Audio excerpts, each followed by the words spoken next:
Backyard flow, how to get it right. This is so important. We're gonna talk to you all about the proper flow of your backyard space. If you don't get it right, what's the point of even doing a backyard? You have to get the flow perfect. We're gonna talk to you all about it right now. Enjoy. So what is flow?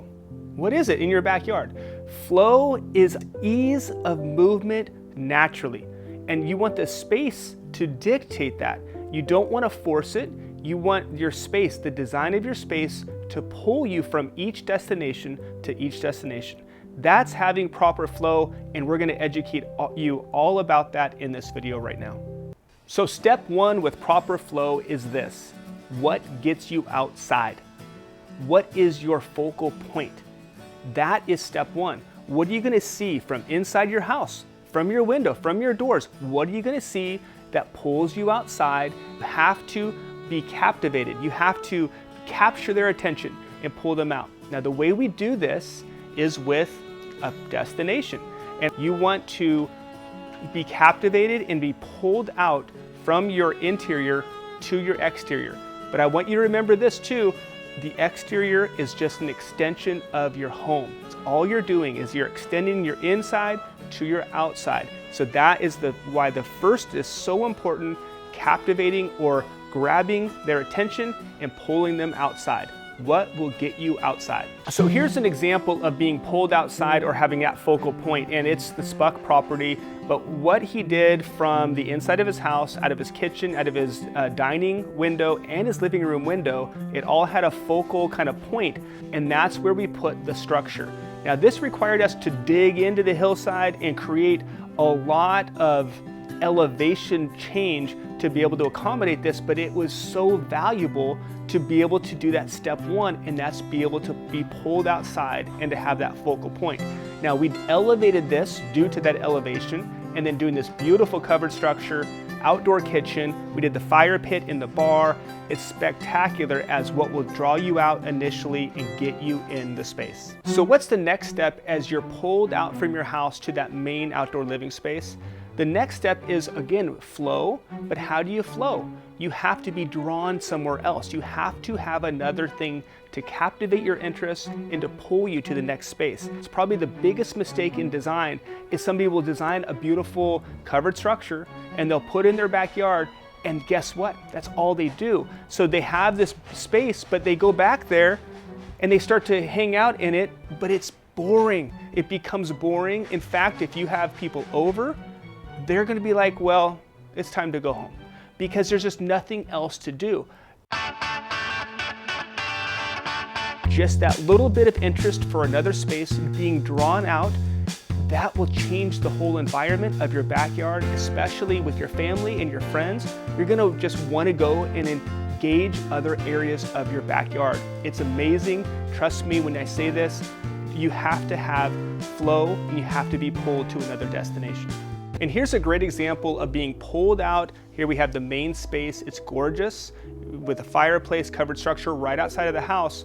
But look at all of the place that you have to be pulled to the next generation, to be drawn out. You have the golf green, you have the little dining area up top here, but then you have the stairs down. And remember this, if you have a little bit of elevation, that's okay. In fact, that's good. It will draw you out to the next destination. In this case, we were drawn down to a fire pit destination, and it revealed the water feature, the hot tubs right there, another little sitting area. These are the things that I want you to think of when you're designing your space. Yes, you want to have your main pull, but you have to be drawn out to another destination. Okay, so the third most important thing as you're thinking about flow is how to get from point A to point B. How would you get there? Now, you can do this with large hardscaping. As you see here in this original one, it's large hardscaping. There's no necessarily defined pathways from point A to point B.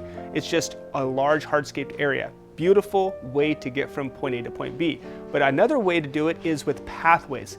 Take a look at this property here. Now, we have the main focal feature, but look at the way we flow from point A to point B.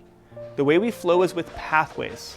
Like the way we use segmented pavers in this property, we use rock between it or gravel, and it just breaks it up. Take a look at the sauna here. It's just a nice, peaceful, very private spot. It also has a garden at the end of the spot. And then turn around and there's the greenhouse. So it's an amazing job, and it's all being handled through pathways in this project.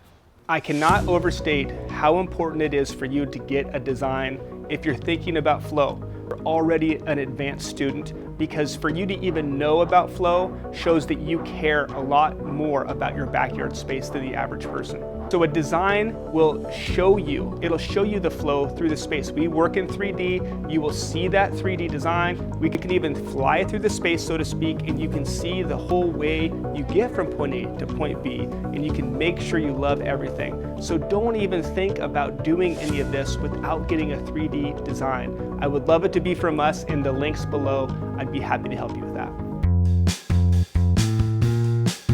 The thing I love about this smaller space really makes this smaller backyard seem very large. So we have the structure as a destination, that's your main pole, but as you see that main pole and you come out, you realize there's so much more backyard living there. There's the bar, there's the outdoor kitchen, there's the dining area, and the fact that dining area is under a secondary cover. Then you're directed over to the fire pit destination. This little space has a lot for backyard living. I also have the water feature tucked in there, which is a main little kind of a stop point. And take a look at this little tiny bar we did on the post. Again, that's another little flow through point. And it's right across from that water feature. Nice little spot to sit and just take in the evening. These are the things I want you to think about. Small space, lots of flow, lots of purpose. You're not just gonna go sit outside and stay in that spot. You're gonna wanna move through the space. One of my favorite things about flow is the ability to use your side yard. People underestimate, they think it's dead space. It is not. A lot of people are using raised garden beds as a destination on their side yard, and it does great. It adds tons of purpose. As long as you have some sunlight back there, it's really amazing. A lot of times you have side windows that are looking into that side yard. It gives you something attractive to look at. Some people are also adding putting greens to the side yard. I love that too. I did one in my side yard. It is wonderful. Depending on how big your side yard is, it doesn't really matter. Big or small, a putting green is a great little filler and purpose for that side yard. Now, a lot of times when you're thinking about flow, you're thinking about seating areas, right? You're thinking about dining areas, but I also want you to think about that destination, that key word, destination. So when you're thinking about flow, think about building in the seating for you and your family. So you can do seat walls. I've also used elevation change a lot, and the elevation change can be easily built into a seat wall. We do it all the time, and it really makes the space flow very well from space to space. Vertical elements in the space is very important. We use vertical walls a lot. You could even use a vertical fire pit. Now, a fire pit or a fireplace, some of these vertical elements that are gonna capture your eye are gonna pull you to the next space. So think about that. It could be a garden, it could be a fireplace, it could be a fire feature. What is gonna pull you from, let's say, point B over to point C? What's gonna grab your attention and move you over there? It could even be a water feature, like a flower pot water feature. Some of these fountains, those are vertical elements gonna capture your attention and move you through the space. Thinking about the proper flow, you have to have the right destinations. Here's a whole video on 13 best backyard spaces. You're gonna find what's right for your space in this video. Enjoy.